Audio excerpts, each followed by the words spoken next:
Pemirsa, Satreskrim Polresta Denpasar bersama jajaran Polsek berhasil mengungkap 100 kasus tindak pidana pencurian selama periode Januari hingga Maret 2026. Polisi berhasil mengamankan 124 orang tersangka.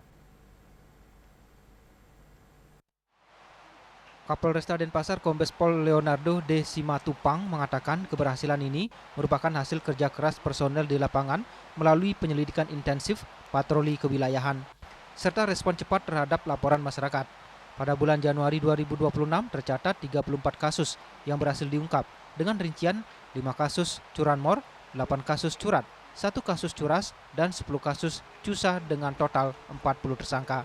Selanjutnya pada Februari 2026, Satreskrim Polresta Denpasar bersama Polsek jajaran mengungkap 45 kasus, terdiri dari 16 kasus curanmor, 9 kasus curat, 3 kasus curas, serta 17 kasus cusa dengan total 43 tersangka. Sementara pada Maret 2026 hingga pertengahan bulan tercatat 21 kasus berhasil diungkap, yakni 6 kasus curanmor, 5 kasus curat, dan 10 kasus cusa dengan total 23 tersangka.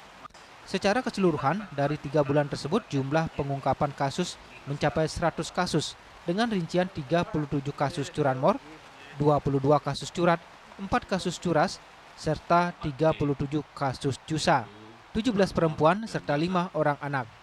Sepanjang periode Januari sampai dengan pertengahan Maret 2026, jajaran Polresta Denpasar berhasil mengungkap 100 kasus kejahatan 4C dengan total tersangka 124 orang.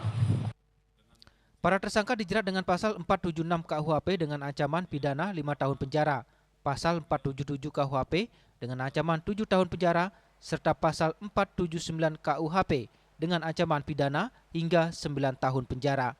Rai Suantaro, Bali TV.